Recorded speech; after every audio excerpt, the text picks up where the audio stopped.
Guys, જય શ્રી કૃષ્ણ, જય માતાજી બધાને। તો આજ તો હું બનાવું કડવા લાડવા।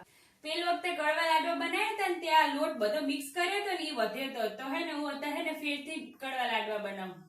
તો અહીંયા 4 કપ જેટલો લોટ હે બધો મિક્સ કરેલો। આમાં હે અડદનો લોટ, ભાખરીનો લોટ, ગુંદનો પાવડર હે, મેથીનો પાવડર, કાટલું પાવડર અને હૂંફનો પાવડર। આ બધું મિક્સ કરેલું હે। 4 કપ જેટલો આ લોટ હે અને અહીંયા મેં લીધો હે 2.5 કપ જેટલો દેશી ગોળ, 2 કપ જેટલું ઘી લીધું હે અને આ હે 1.5 કપ જેટલો ટોપરાનો સીણ અને અહીંયા કાજુ બદામ લીધા હે। તો હાલો આપણે કડવા લાડવા બનાવી નાખવી। તો કડવા લાડવા બનાવવા માટે આપણે ગોળનો પાયો કરવાનો હે। તો હવે આપણે આ કઢાઈની અંદર આપણે નાખી દઈશું 2 કપ જેટલું ઘી। એની અંદર નાખી દઈશું આ પીચેલો ગોળ।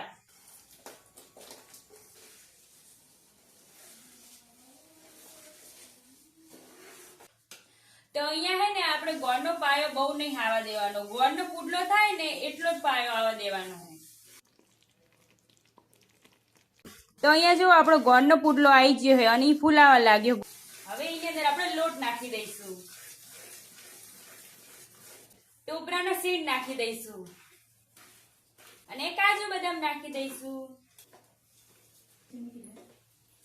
તો એને બધી વસ્તુને 2 મિનિટ સુધી શેકી લીધી છે। તો હેડોઈના આપણે લાડવા બનાવી નાખવી। તો આ રીતના આપણે લાડવા બનાવી નાખીશું। અહીંયા જો મારી મમ્મી બનાવે હે લાડવા। તો આપણા કડવા લાડવા બનીને તૈયાર હે। તમને ભાવે કે નહીં કમેન્ટ બોક્સમાં જણાવજો। કાલે ફરી મળીએ નવી રેસીપી સાથે। આવજો।